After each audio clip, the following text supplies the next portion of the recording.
break from the heat today, but there was like a string of like 7 straight days in the hundreds. How have the guys been holding up through that? Trying our best. Our strength staff, Coach Brass and their staff, and our training room staff. Jim Barry and D. Jones have done a really good job trying to hydrate our guys. We've tried to be really cognizant of the heat. We've tried to do some things from a break standpoint to try to help out, because there's some stuff you got to go, but also we got to be smart as a staff and not do anything to be stupid. But I think for the most part, guys held up. We haven't had to IV anybody. And like I said, doing a great job of trying to push the fluids in our meetings throughout the course of the day, making sure during practice, after practice, and just keep going. But so far, so good. I want to ask you about the offensive line. How is that progressing? Particularly at center, is there one guy that's moved ahead of the other, or is it still a pretty even battle there? No, probably right now is Parker. Parker Wade's ahead right now. Coach Ingram, he had a baby, so he's not here right now. So I had to coach the last 2 days. I have to go take a nap after this. I haven't coached in 10 years, and so the assistant coaches work really hard. I just walk around the field. So the last 2 days I've actually had to coach, but right now it's Parker. And just in general, how is that the group been looking so far to you? We got a lot of work to do, but it's our culture. We're going to keep grinding, stand in the shoots, stay after it, and keep working. That's kind of our mantra. I've always, I told the linemen there. I don't know if I'll get some activist groups call me, but they're kind of like mules. You just keep going. Mules carry things, or a donkey, they'll carry the goods, whether it's coal or gold or diamonds. No, everybody just wants the goods, but they don't care about who's carrying them. And that's really like the old linemen. They just do their job without any fanfare, without any accolades, and just stay in their corner, do their job, and we just keep working. How much of a smoother transition is it going to be, though, with Pago having worked last year with those guys, because you have the numbers to be able to, him run as many snaps as Keenan did with the first team with those guys? Right? Well, it definitely helps, because Tonga's been in our system, and we always run 2 huddles. Coach Jasper done a really good job of always developing the younger guys, the second strings. And so Tonga's worked with Parker for a few years. He's worked with Mo a few years. He's worked with that offensive line, and hopefully it pays off this year. When you run all those huddles, where are you in terms of where do you watch? How do you kind of manage what you do during practices? Well, before the last couple of days, I'd go back and forth. Yeah. And depending on where I think, I try to watch everything the best I can. But I kind of go into practice seeing where I thought we were weak or where we're weaker at, and spend more time observing that. Because you always watch it on tape after, but just knowing I might try to emphasize in a certain position group and maybe help correct things on the field. But the last couple of days, I've just been with the offensive line, just helping out with them. How much are you devoting now just to game planning for your first game, or is that when do you start really doing that in earnest? Getting closer. Okay. We're actually doing some Fordham stuff, but it's not solely Fordham. Yeah. We've watched them on tape. Well, we'll start truly game planning, next week. But we're still working on ourselves and building our culture, the way we play. We got an idea of what we've seen on tape, but we'll see what they'll do. A new coach was promoted. We think they'll stay close to their identity. He was offensive coordinator last year, but we'll see. But we'll get to that. Well, right now it's kind of a mix. Well, talking a little bit about the wide receiver unit. You are now the senior citizen here. Talk about the responsibility that comes along with that. Again, just make sure the younger guys are doing what they're supposed to do. We got an experienced group. Everybody's played. That's really easy for me. It makes it easier for me. So just guiding them. Make sure we're running backside. Make sure always keep intensity. It's a little harder when we have a bunch of talent to keep pushing them. And honestly, they've been pushing me. I've worked really hard to maintain. Like, hey, I could still be a starter too. The old head in the room. So, but just make sure that they stay focused. But again, all those guys are great. We're all competing, and it makes it a lot of fun. Everybody looks up to you now. And it's something you got to be cognizant of. I remember early in camp, Coach got on you for walking in a drill, and he's doing that on purpose because you are now one of the guys that everyone's looking up to. Is that something you have to think about? Oh yeah, it's absolutely.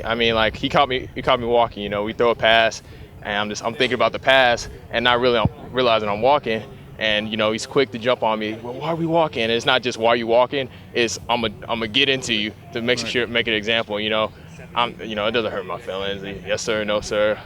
The reason. You're older guy. Well, if number 4 does it, then 89 and 88 are going to start doing right. this. So, and then again, we have a great receiver group because they keep me accountable too. Tyler always make sure if I'm bursting after I make a block.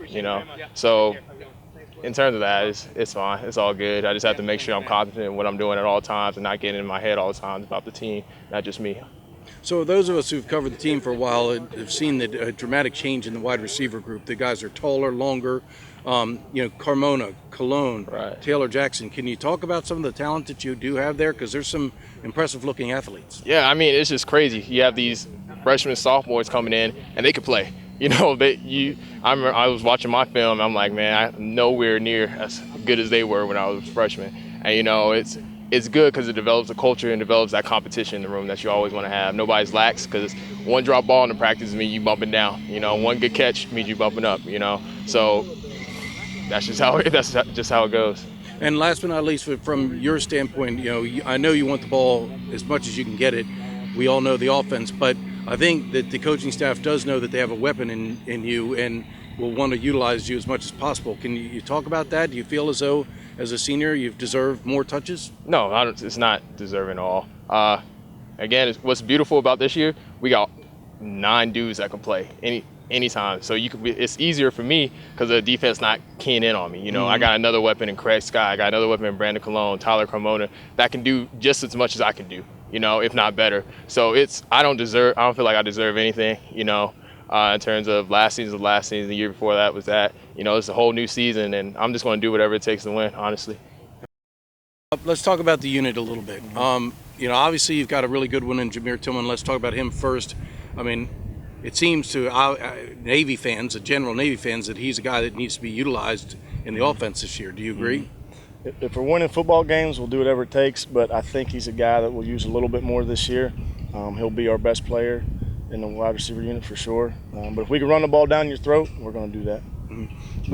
Obviously, it's been rare he's led the team in receiving for 2 straight years. He could do it for 3 straight years, which hasn't been done in a while. Can you just talk about the career Jamir has had? He's had a heck of a career, and I really challenged him this summer to have the best season that any wide receiver's ever had. And he's had a great camp so far so good. There's a few hiccups here with certain things, but we got that cleaned up, and he's playing really good football right now. What about the leadership he provides? Because he's now the senior statesman, and you got to rely on him to lead. Yeah, he's doing a good job. He struggled at times, but I think he understands that it's more than just making plays and doing things. Just probably the last 3 days, he's starting to understand I got to be the leader as well. What about some other guys? Let's talk about Carmona. He's a guy that kind of stepped up last year and had a pretty good season. He's a guy that you guys use in that heavy package because he's almost the size of a tight end. What do you see out of Tyler Carmona? He's been hurt a little bit this camp, so he's been hobbled a little bit, been sick. He's coming around, but we know what we got with Tyler. He's got a role on the team. He's going to be our enforcer, and he's darn good at it. Cologne was a guy that I think, maybe didn't quite step up as much last year as some people had hoped. I don't want to say disappointing season, but he didn't really show up. What about Cologne? He had a good spring. Is he continuing to progress? Can we expect to see some positive development out of him this season? I sure hope so. I think you were here today. You made a great catch to win the game for us on a 1-minute drill in the there. end zone. It's just a big confidence thing for him. And he had a great spring. He's continued to go the right direction, so we're hoping that's going to lead into the season. A guy that is pretty noticeable because he looks the part, Taylor Jackson, a young kid. Saw him make a deep grab in the practice over at the stadium the other day. What do you see out of Taylor? He's super talented. He just, again, needs confidence a little bit of where he's going just on his plays. But he's a kid that we're expecting in the future to be really good for us. Well, and then you mentioned him earlier, Craig Scott. He's a guy that looks like he's doing some running with the ones. Number 1, beyond number 4 over on one side, is the other position wide open? It's not. That position's Tyler's right now. But Craig Scott's probably had the best camp out of anybody in the wide receiver deal. So he's shored up the next spot after that. He's going to play a ton of football for us. And he's going to be a guy where they're going to load up on Jamir. He's a guy we feel good throwing the ball to. Craig Scott's one of the faster guys on the team, is he not? He is. He can run, and he's a good route runner, a great route runner, I should say. Knows how to get open, knows how to catch the ball, position his body to do it. So that's a lot of guys we just talked about. Jamir Tillman, Brandon Colon, Tyler Kimona, Craig Scott, Taylor Jackson. Is there someone else in the mix that could be getting playing time? It's crazy. This will be the deepest I've ever had at wide receiver because Chad Llewellyn can play. He played last year for us. He's our sixth right now. Got a freshman, Zach Frade, who's playing really, really well. Just got to learn his plays. And we moved over an outside linebacker, Terrence Laster, who's kind of gives you what Tyler does. So Yeah, and so we feel really good. Now, so if an injury bug happens, we feel really, really deep at our position that any of those guys could play. So I'm excited about that.